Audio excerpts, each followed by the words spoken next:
welcome back to my channel. First of all, before we dive into this, please check out my new channel art. I am just so stoked by it. Like, I can't even begin to describe how excited I am about it.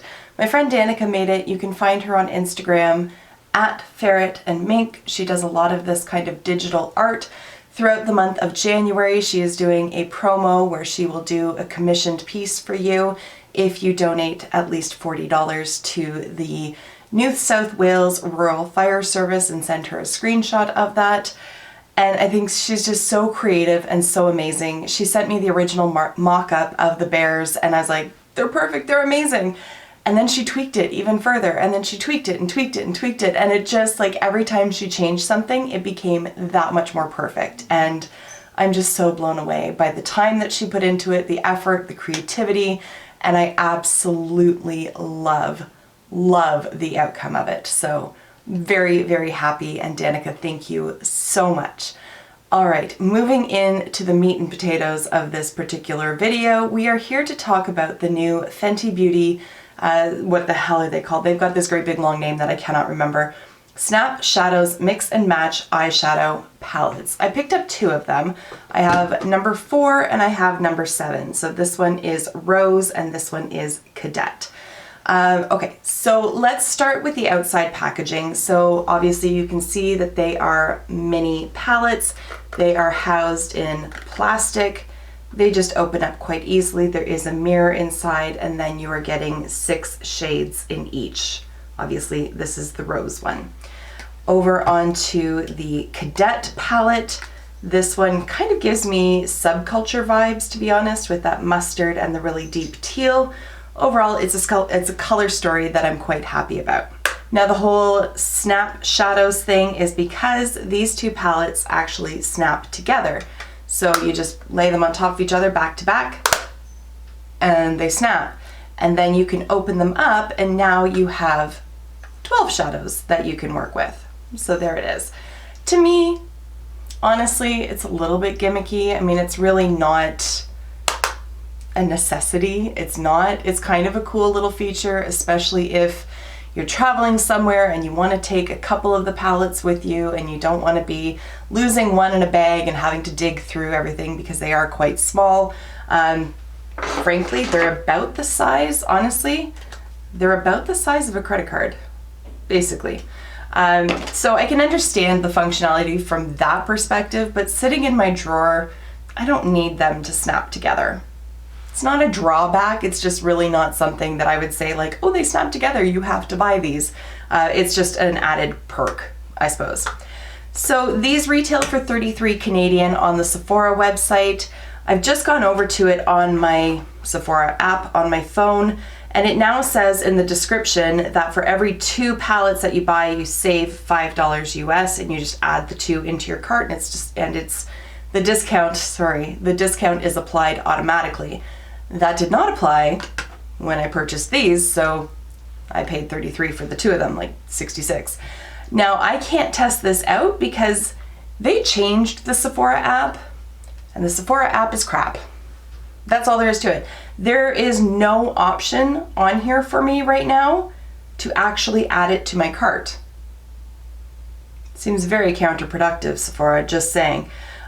So I can't test it out. Sorry, I could dig out my laptop, but I'm not that dedicated to it because palettes aren't great. There's no point burying the lead. They're not great. I have a tutorial on this eye look coming up in a few minutes.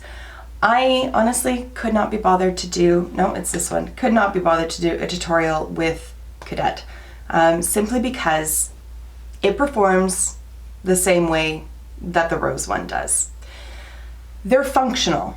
I will give them that. The mattes do blend out. The mattes do have pigmentation to them.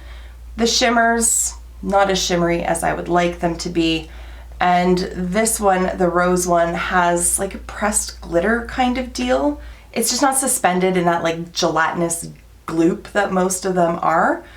But I almost kind of wish that it was, because I think it would be easier to work with. So let's put it this way. I'm gonna bump it in just a second to show you what's going on here. But it is now 4 o'clock as I'm filming. My dog is making a ton of noise back there. It is 4 o'clock as I'm filming. I did my eye makeup probably around 11 o'clock this morning. So we're talking 5 hours, less than a full work day. Hold. And I'm gonna even lean in, like this is quite the position that I'm in, just so that you can get the full idea of what's going on here. So this eye looking okay, no problem. This eye, where did the eyeshadow go? Like I haven't cried. I haven't been rubbing my eyes. I haven't had like a case of the yawns where I'm just like constantly yawning and my eyes are running. I have not done anything except watch a little bit of TV, walk the dog, and eat some lunch. Like what? Where the frick did it go? Like I don't understand. And then I don't know if it'll pick up, but as I'm looking in my mirror, there's glitter here, there's glitter here. There are little specks of glitter all over my cheeks and then over here as well. But do you know where there's not a lot of glitter? On my peepers. Now, to be perfectly fair on that last point, I did not use a glitter glue. That could make the difference. I didn't use it because I wanted to test out the glitters just straight out of the pan to see how they would do. If you buy this, like, I mean, there still is glitter on my lids. This eye's doing a lot better than this one. I don't know what foolishness is going on over here. But if you do happen to purchase these and you find any of them have a glitter type finish, use a glitter glue. That's going to be your best bet because just wetting it down with Fix Plus, insufficient. I had to work quite a bit to get this look. You'll see that in the demonstration. I did have to blend quite a bit. I did have to pick up especially the lighter shades a couple of times from the pan to build up the pigmentation.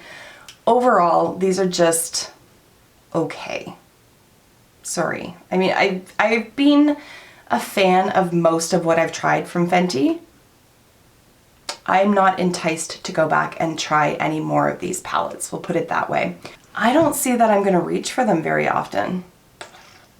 I really don't. And frankly, I don't think any of the color stories are super unique. They're nice, like I like the curated mini palettes. I've said that a gajillion times, but indie brands are killing it with the eyeshadows, and I would reach for my singles over these ones. So the only thing that makes me really want to keep Cadet is that mustardy yellow. But I'm sure I have a mustard yellow that I can reach for, and if not, I can find one for a lesser price point from an indie brand that's going to work even better. So it looks like filming, Kara, because yeah, I just finished filming, but I realized I forgot to include any sort of swatches. So this is sort of preemptive editing, Kara. All right, let's start with Cadet. I honestly don't even really care about doing all the swatches, but I want to show you at least the shimmer shadows, and I'll show you one of the mattes. We're half-assing it because Fenty half-assed it. So here we are. Here's one of the shimmer shadows, another one, and the matte here. So this is one of those cases where the finger swatches are deceiving because the shimmers do look fine. They look fine, but I have a hard time getting them to actually apply to my eyes with a brush. Granted, I could just use my finger and I'd probably have a better result. But overall, even on my hand, I think it's just, I think it's going to come down to personal preference, honestly. I like a jacked up, like super metallic foiled shadow. That's what I like. If I'm going to put a shimmer on my eyes, I want it to be shimmery. These certainly aren't matte, but I would classify them more as satins than anything else. And if that's your shtick, you're going to enjoy this. But it's not my shtick, and therefore, I don't. All right, let's move on to the other palette. So there's the really pale pink.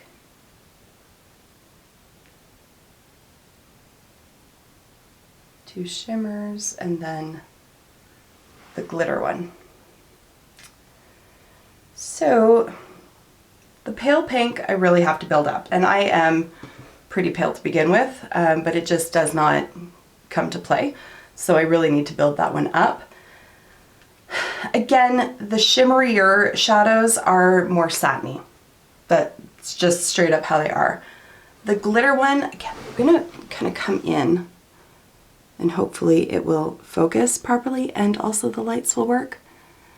I don't know if it's gonna be able to pick up on this, but when I swatch it, like there's a fair amount of base pigment, so that's good, but all the glitter, like I can push the glitter around. I don't know if you can see it, like there's nothing binding it into place. Like I can drag it around and then it just kind of falls away, like it's all stuck on my finger. So patting it on top of a glitter glue is probably going to be your best bet. So I've got the Too Faced glitter glue. Let's just experiment while we're sitting here.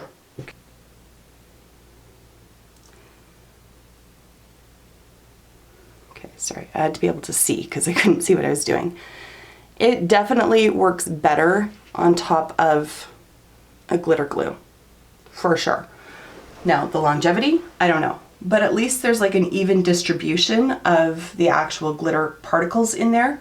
Like I said, you can make these palettes workable, they're just, you gotta work. And I think I'm just too entitled to want to do that. That makes me sound like such a brat. But there's so many eyeshadows available and so many palettes and so many mini palettes available that you don't have to work that hard with, that I'm disappointed by these ones. All right, let's jump back into the video wherever I happen to be able to shove this. Let's do the eye demonstration and then I will come back for final thoughts. Here we go.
So there you have it, guys. Those are all 6 shades from the Rose palette on my eyes in action.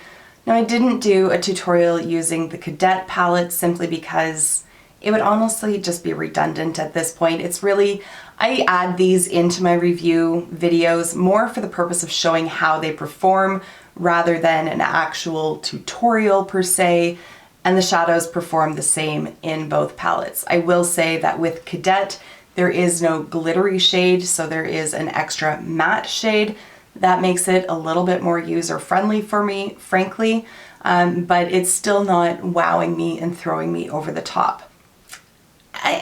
Make your own mind. I mean, it's your own money. It's what you want and what you prefer in a palette and in an eyeshadow, but for what it's worth, in my opinion, I would rather go for the indie brand over any more of these Fenty palettes. I don't know, they're not terrible, but I just don't know that I'm going to keep them because they're not great, and I really don't see myself reaching for them over and over again. So I might end up returning them. We'll see. Anyways, there you have it, guys. You win some, you lose some. In my opinion, these just aren't fantastic. Not terrible, not fantastic. They're really kind of forgettable. I don't mean to be harsh, but these are the kind of palettes that once they go into my collection in a drawer, I'm probably not going to think to pull them out. There it is. It is what it is. All right. And on that painfully honest note, I'm going to wrap it up here. Thank you so much for taking the time to watch, and I will see you in my next video. Until then, just be a decent human being. Bye for now.